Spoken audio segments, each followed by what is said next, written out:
မင်္ဂလာပါဒီချီလေးလို page ကနေကြိုဆိုပါတယ်ဒီနေ့တော့လူမေးများရဲပေါ့နော်ကလေးတွေကိုအင်္ဂလိပ်စာပေါ့နော်ငယ်ငယ်လေးကသင်ထားရင်ကောင်းမလားပေါ့နော်အဲ့ဒါပို့တက်မြန်နေဟိုပါတော့ပေါ့နော်ဆိုတော့ကျွန်မဒီနေ့အဲ့အကြောင်းလေးနဲ့ပတ်သက်ပြီးတော့ပြပြသွားမှာဖြစ်တယ်ဆိုတော့ရန်လန်နာတွေပေါ့နော်တော်ငယ်ငယ်လေးကသင်မဲ့ကလေးပေါ့နော်သူတို့နဲ့အသက်ကြီးမှတင်တဲ့လူတွေပေါ့နော်ဘာကွာခြားခြားရှိလဲဆိုရင်နှစ်ခုစလုံးမှာအာသာချက်အားနည်းချက်ရှိတယ်တော့ဒီကလေးတွေပေါ့နော်ဒီကလေးတွေရဲ့ငငယ်လေးတွေကတင်ခဲ့မယ်ဆိုလို့ရှိရင် second language ကိုပေါ့နော်တင်မယ်ဆိုလို့ရှိရင်တော့သူတို့ကtrain မေးတဲ့လောက်ပေါ့နော်သူက accent ကောင်းမယ်ပေါ့နော်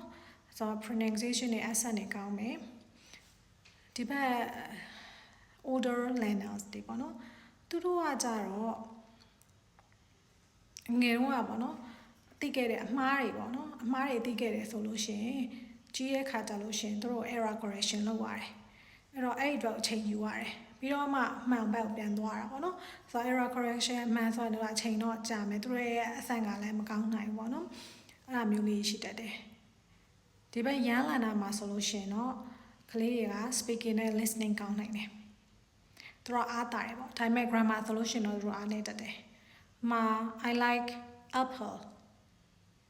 ပြောတော့ပြောတတ်တယ်အဓိပ္ပာယ်ပါလဲသိရယ် grammar အရာသူမသိဘူး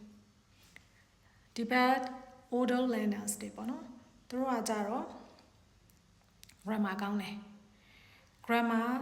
ဘာဖြစ်လဲဆိုတော့သူတို့ကဒီ first language ပေါ့နော်သူတို့ first language ဥမာမြန်မာဘာသာစကားဆိုလို့ရှိရင်မြန်မာဘာသာစကားသင်တုန်းကပေါ့နော်သူတို့မှာ certain types of experience ရှိခဲ့တယ်အတွေ့အကြုံရှိခဲ့ပြီသားပေါ့ဘေဟာ subject ဆိုရင်ဘာကိုပြောတာလဲ verb ကိုဆိုရင်ရောဒါအင်္ဂလိပ်ဆိုလို့ရှိရင်verb ပေါ့နော်မြန်မာလို့ဆိုရင်တော့ဒါကရိယာပေါ့ subject verb object တို့ကအကုန်လုံးသိတယ်တော့ grammar အားတာတယ်ပေါ့နော်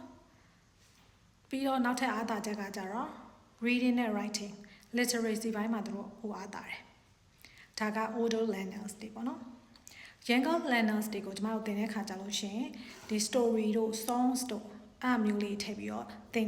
ရတာပေါ့နော်ပြီးတော့အဲ့ဒါလေးသင်တဲ့ခါကျရင်ကလေးတွေရဲ့ motivation မြင့်နေပေါ့ပြီးတော့ effective ပိုဖြစ်တယ်ဒီဘက် older learners တွေဆိုလို့ရှိရင်ကျွန်တော်တို့ discussion ပေါ့ group discussion တို့ပြီးတဲ့ခါကြလို့ရှိရင်ဟိုမှာသူတို့ကိုပေါ့နော်သူတို့ကိုယ်တိုင်ဟိုစဉ်းစားခိုင်းတဲ့ဟာမျိုးတွေပေါ့နော်စဉ်းစားခိုင်းရတဲ့ဟာမျိုး analysis လုပ်ခိုင်းရတဲ့ဟာမျိုးပေါ့နော်အဲ့ဒါမျိုးလေးတွေလုပ်ခိုင်းရင်လို့ရှိရင်သူတို့ TV သား knowledge နဲ့ပေါင်းပြီးတော့ထပ်ဖို့တည်သွားတဲ့ပုံစံမျိုးပေါ့နော်ဆိုတော့အဲ့လိုမျိုးသင်ကြားနည်းအထိရောက်တယ်နောက်ထပ်တစ်ခုကကြတော့ဒီ short term မှာဆိုလို့ရှိရင်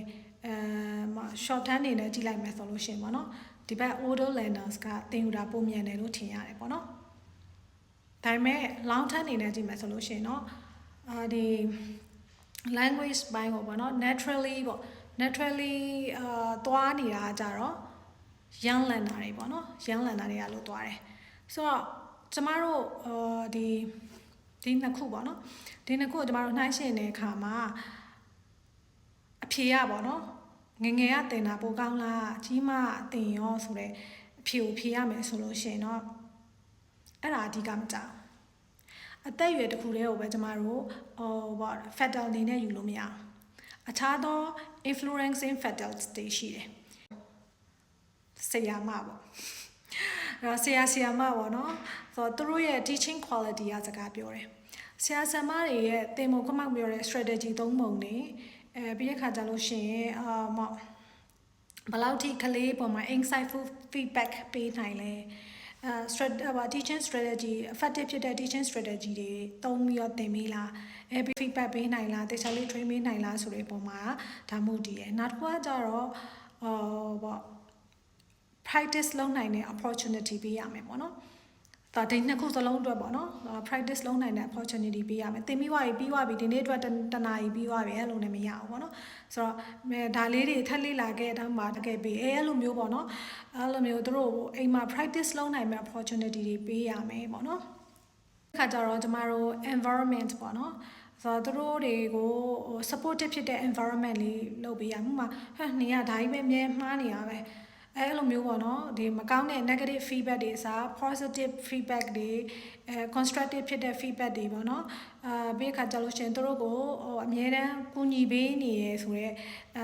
supportive environment လေးပေါ့နော်ဒီចောင်းသားနဲ့ဆရာတွေမကဘူးပေါ့ဆရာကပဲလုပ်ပေးရမှာမဟုတ်ပေါ့နော်ဒီ parent ကလည်းပဲဟုတ်တယ်ဒါလေးတော့ဒီလိုလေးဘာညာပေါ့နော်အမြဲတမ်း support လုပ်ပေးနေတဲ့ environment မျိုးဆိုလို့ရှင်တို့ကမကြောက်သွားဘူးပေါ့ပြီးတော့နောက်ဆုံးတစ်ခုပေါ့နော် continuous learning ပေါ့အဲ့ဒါအရေးကြီးရယ်ဥပမာငယ်ငယ်ကသင်ခဲ့တယ်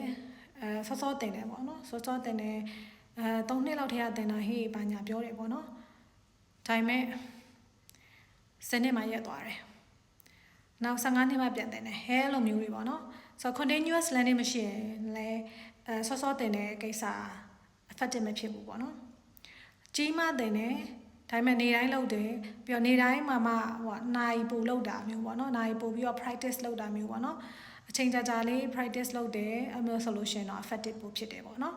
ဆိုတော့ဟိုကိုပေးတဲ့အချိန် continuous learning မှာအဓိကကတော့မပြတ်သွားဖို့ပေါ့နော်အဲ့ဒါလေးလုံးနေရဆိုလို့ရှိရင်တော့ဒီ second language ကိုသင်တဲ့အခါမှာပို့ပြီးတော့မှ effective ဖြစ်ပါတယ်ပို့ပြီးတော့ထိရောက်ပါတယ်လို့ပြောပြရစီရှင်ဒီချယ်လေးလာရဲ့ IELTS ကို 101 coaching နဲ့ရနိုင်ပါပြီပြီးတော့တစ်ဖွင့်မဲ့ critical reading class လေးပေါ့နော်အဲ့ဒီ class လေးကလည်းပဲလူအပ်လက်ခံနေပါပြီမဲ့တန်းလေးဖြစ်တယ်ဒါကြောင့်မို့လို့ enroll လုပ်ဖို့ဖိတ်ခေါ်ပါတယ်ရှင်ကျေးဇူးတင်ပါတယ်